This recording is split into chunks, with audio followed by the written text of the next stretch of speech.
Hi friends, in this video I'll be explaining you about what is Mann-Whitney U-test and how to perform it by hand. Mann-Whitney U-test is non-parametric equivalent of independent sample t-test. Independent sample t-test is generally used to find the significance between two different or unmatched groups. That is, to answer a question whether there exists significant difference between two groups.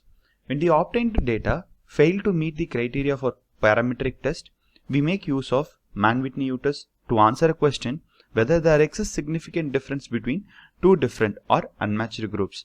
As given in the slide, the number of data or observation in the two groups are not necessarily to be the same. Pause this video for a minute and try to think of at least two scenarios where you will be using this test. I hope you have given a thought about it. Let me tell some more examples here. When you want to answer a question of whether the emotional intelligence among male and female is significantly different from one another, or to find there exists a significant difference between doctor and nurse in terms of their mechanical aptitude, or to compare the level of intelligence among urban and rural students.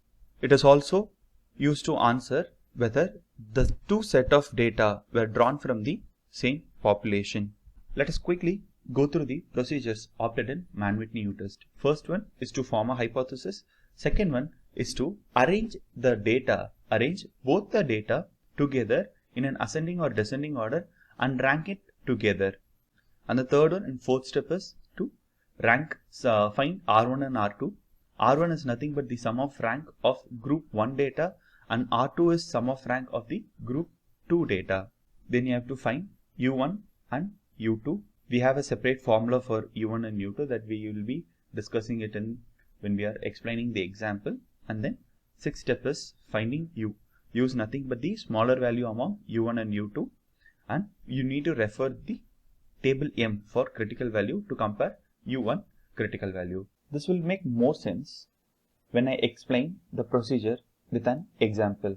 The example question what we have taken up to answer is that emotional intelligence assessment was administered on 26 students in our class, which includes 16 girls and 10 boys.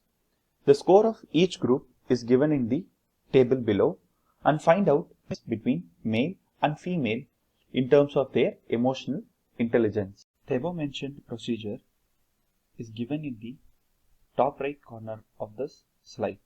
This is the data set that we have got in the example. The first step is to form a hypothesis. Here the null hypothesis is that there exists no significant difference between male and female in terms of their emotional intelligence score.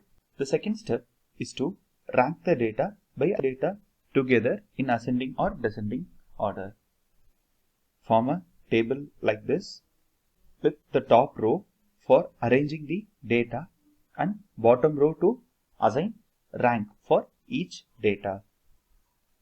Then we need to find the least score among both the groups and write it down here and assign a rank. Here the least score is 90. Write it down here and assign a rank of 1. Then we need to find the next least score among the group. So it is 94 and write it down here and assign a rank of 2. Similarly, follow the procedure for all the data. And 98 is appearing here. Write it here and assign a rank of 4. Then we have 99, assign a score. Similarly, follow this procedure for all the data. When you find a same score appear twice or thrice in your data, you may need to assign the average rank for those data. So far, we are done with the step 2. We have arranged the ascending order, putting both the data together in an ascending order, and we have assigned the rank for all the data. The third and fourth step is to find R1 and R2. Form a table like this. To find R1, take up the corresponding rank of the data in the group 1. The first data is 120 and 120 is appearing here, and the corresponding rank for 120 is 24. Write the 24 here and find the corresponding rank of 118.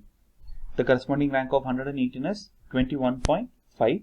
So note it down here. Simultaneously you do for 170 and for rest of the data. After writing up all the rank of group 1, you can find R1. R1 is nothing but the sum of rank of group 1 data. So the sum of rank of group 1 data is 235.5. Similarly, follow the procedure for group 2. Take up the corresponding rank of each data and sum it up to find R2. So we have got R1 and R2 value here. The next step is to find U1 and U2. As I mentioned earlier, we have a separate formula for U1 and U2. This is the formula for U1. N1 is nothing but the number of data in the group 1. N2 is the number of data in group 2. R1 is the rank. By substituting the values that we have known, we get a score of 60.5. So this is your U1. And we have a separate formula for U2, N1 into N2 minus U1. So by substituting the value of N1 here is number of data in the group 1, N number of data in the group 2, and we have U1. By substituting the known values, you get a value of U2. After finding U1 and U2 value, the next step is to find U. U is nothing but the smaller value among U1 and U2. Before comparing the U value with the table value, let me quickly go through how to infer the table value. First, let me explain when to accept or reject the null hypothesis in the parametric test. When the obtained value is higher than the critical value, we generally reject the null hypothesis in the parametric test. At the same time, when the obtained value is lesser than the critical value, then we accept the null hypothesis in the parametric test. But the scenario in the Wilcoxon and Mann-Whitney test is different. When the obtained value is higher than the critical value, then we accept the null hypothesis. And at the same time, when the obtained value was lesser than the critical value, then we reject the null hypothesis. In parametric test, when the obtained value is higher than the table value, we reject the null hypothesis. But in Wilcoxon and Mann-Whitney test, when the obtained value is higher, we accept the null hypothesis. Let us come back to our example of finding whether male and female differ in terms of their level of emotional intelligence. We have got the U value of 60.5 and we may need to have a look on table N to get a critical value. Here NS and NL is nothing but the number of sample in the small and large group respectively. In our example data, the number of data in the male was 10 and the number of observation in the female was 16 and the corresponding table value was 48. So the critical value that we have got from the table is 48 and the obtained U value is 60.5. 60.5 is obviously higher than 48. So in Mann-Whitney test and Wilcoxon test, if the obtained value is higher than the critical value, we accept the null hypothesis. So we are accepting it. So coming back to the research question. The research question is to find whether there exists significant difference between male and female in terms of their emotional intelligence. The hypothesis that we have made is a null hypothesis, and that is there exists no significant difference in emotional intelligence between male and female. The inference that we have obtained from the critical value is that there exists no significant difference in emotional intelligence between male and female. They don't differ significantly in terms of their emotional intelligence. Let us quickly revise the topic. Mann-Whitney test is a non-parametric equivalent of independent sample t-test, where you may have to compare two independent samples or different sample of data to check for their significance. The example is emotional intelligence assessment was administered, and this is the data of male and female. So first we have formed a hypothesis. Second one is to rank the data. So we have arranged both the data together in an ascending order and ranked it simultaneously. Then is to find R1 and R2 is the third and fourth step. This is how we found R1 and R2. Sum of rank of group 1 data and sum of rank of group 2 data is R1 and R2. Then is to find U1 and U2. We have a separate formula for U1 and U2, and then we found U. U is the smallest number among U1 and U2. Then we inferred the table NS and NL, smaller and larger sample.